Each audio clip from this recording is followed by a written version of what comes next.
and welcome to Roadside Notes. I'm Christopher, the Route 66 chaplain.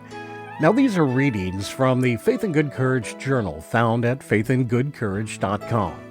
Stories from the road, always a little grace for the miles ahead, and reminders that hope still travels with us. This is from my October 2nd, 2025 journal, Staying Neutral in Politics with Inspiring Kindness. Staying neutral in politics with courage? Is that even possible? I've spent enough time in diners to notice how politics creeps in like background noise. One TV over the counter is tuned to one news channel, and the other screen is blasting its rival. Half the room nods along, half the room groans, and the waitress, she just keeps pouring coffee like nothing's happening. If there's a picture of America right now, it's that booth scene.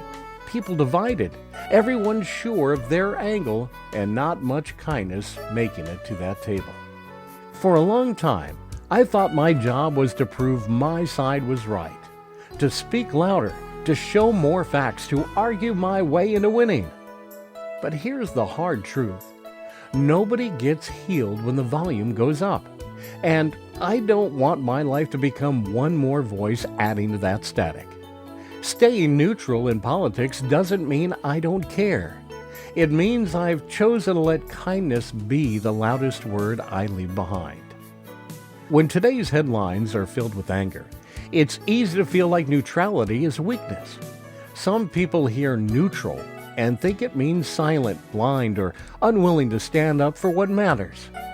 But staying neutral in politics can also be an act of courage. It means refusing to let yourself be dragged into the mudslinging. It means choosing to remain awake in injustice while still refusing to humanize the people on the other side of the aisle. Awake doesn't have to mean angry. Neutral doesn't have to mean numb. Here's what it looks like for me. Listening first instead of rushing to respond. Smiling in the grocery aisle, even when I overhear grumbling about the latest debate. Holding a door open for someone who might not vote like me. Picking up the check for a stranger at a diner without checking their bumper stickers in the parking lot. These are small, steady reminders that kindness has no party line. Staying neutral in politics is not about, disengagement. It's about choosing where I will place my energy. I'd much rather invest a kind act than waste my day on another argument that changes nothing. The world doesn't need my outrage. It needs my presence. Route 66 has a way of teaching lessons. Every few miles, the road splits. Do you take the bypass, or do you take the long curve through the small town? Do you rush ahead, or do you stop for pie? Life is full of crossroads, and so is politics. I can choose division, or I can choose kindness. I can choose to prove my point, or I can choose to preserve someone's dignity. One path leaves bitterness in its wake. The other leaves peace.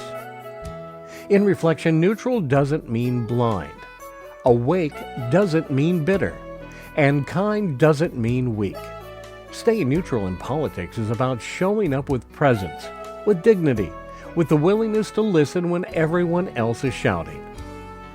If I'm remembered for anything at all, I hope it's that, a traveler who left a table of peace behind, not one of, roadblock of anger. And maybe that's the real courage we need right now. The courage to stay neutral, the courage to stay kind, the courage to stay human.